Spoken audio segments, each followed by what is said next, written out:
Hey guys, welcome to the Liberal Hive Mind, a channel solely focused on exposing the abundant hypocrisy of the left. Now look, I'm no big-brained marketing or PR executive. I'm no big-brained CEO of a major corporation like this, like Disney. So maybe I just don't get it. Maybe I'm just too stupid to understand it, and they're onto something. It's all part of a master plan, because if I was an executive at Disney, I would do literally anything in my power to stop this woman from speaking. We made a video on her before. I think her name is Rachel Zegler, if I'm not mistaken, the Hollywood actress playing Snow White in the new Disney movie. I'm sure you remember the clip from the last video, but here's a little flashback. You said you were bringing a modern edge to it on stage. What do you mean by that?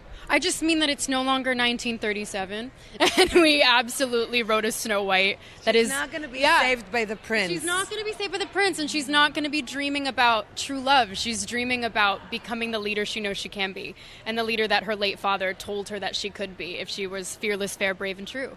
And so it's just a really incredible story for, I think, young people everywhere to see themselves in. Snow White is running for president. I'm launching my campaign.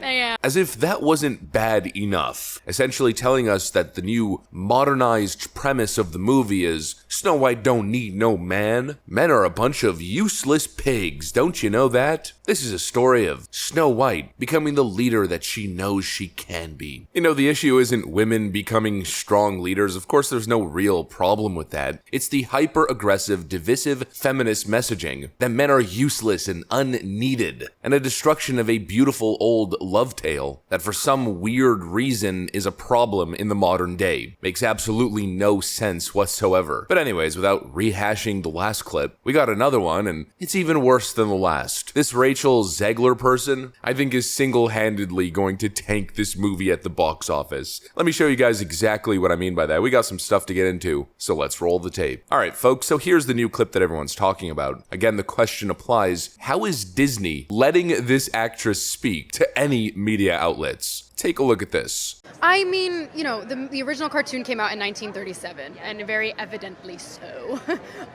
There's a big focus on her love story with a guy who literally stalks her. Yeah. Weird. Super weird. So we didn't do that this time. So no prince or a different kind of prince? We have a different approach to what I'm sure a lot of people will assume is a love story just because, like, we cast a guy in the movie. Right. Andrew Burnap, great dude. Yeah. It's one of those things that I think everyone's going to have their assumptions about what it's actually going to be, but it's really not about the love story at all, which is really, really wonderful. And whether or not she finds love along the way is anybody's guess until 2024.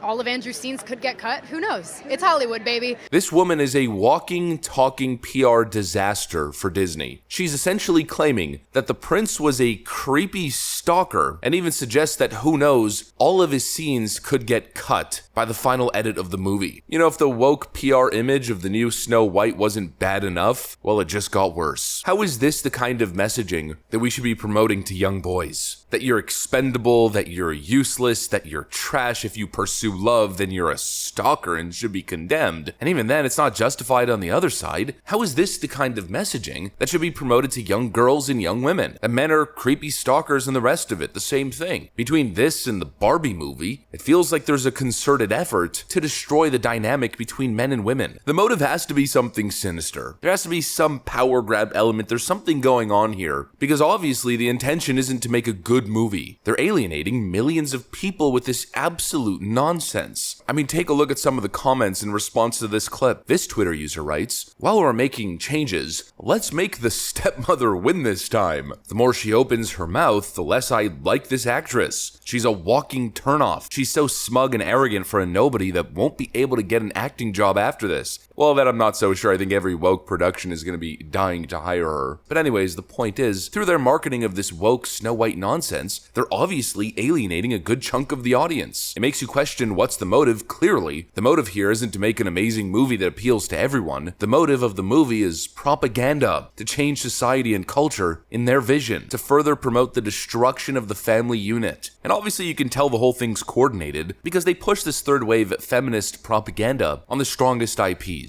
Barbie and Snow White. The Barbie movie, I mean, it's Barbie. Even if the movie sucks, it's obviously gonna do well. And it's especially going to do well with young girls. You know, unsuspecting parents are going to bring their young girls to the movie. There's obviously going to be excitement. If your young daughter tells you, Mom, Dad, I want to see the Barbie movie, you're not going to say no. Well, I mean, most people won't say no. And so clearly, it's coordinated in that manner to choose that specific IP to relay this message. And the same thing with Snow White. It's a classic. Well, it was a classic love story. Now it's something entirely different. A vapid, woke shell of its former self, hell-bent on the destruction of healthy male-female dynamics. This crazy woke clown world that we seem to live in these days, where nothing seems to make sense. I simply can't understand the thinking of these woke lunatics. And when it comes to this movie, it's not just this toxic propaganda related to love between a man and woman, it's also what they're doing with the Seven Dwarfs. Apparently, in Woke World 2023, it's somehow unacceptable to have dwarves, little people, play little people characters. You know, the Seven Dwarfs from the original movie. There was a discussion about this on Piers Morgan's show, which makes the same point we always make. And the people who, it seems to me, have really suffered in all this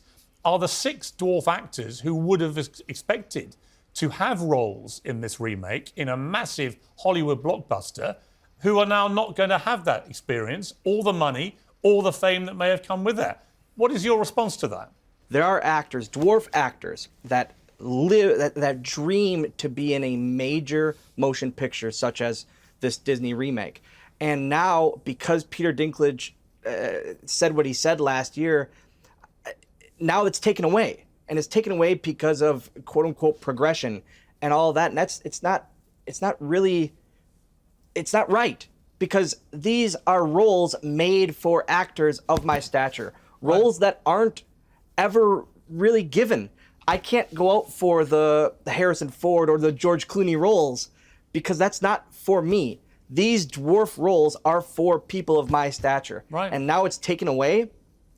I don't feel that's right. You know, who's benefiting from this woke garbage? Young women who are going to grow up with unhealthy views of men, the male-female dynamic, and love? You know, supposedly this is progressive, but clearly it isn't. And how are dwarves benefiting? By losing their acting positions in Hollywood. Apparently, the wokest thing that you could do is to strip them of representation in culture and society. I mean, give me a break. It's the same thing we see all the time. The video I recorded yesterday on the Washington Redskins defunding the police, Black Lives Matter, woke progressive thinking pretends to represent the interest of certain groups while actively sabotaging those exact interests. 2023, the year of absolute woke insanity. If this movie tanks at the box office, it certainly will be no surprise why. Anyways, that's what I got for you guys. Hopefully you enjoyed the video. If you did, make sure to leave a like and possibly subscribe to the channel. You know that we'd love to have you here. Thanks for watching, and I'll see you on the next one.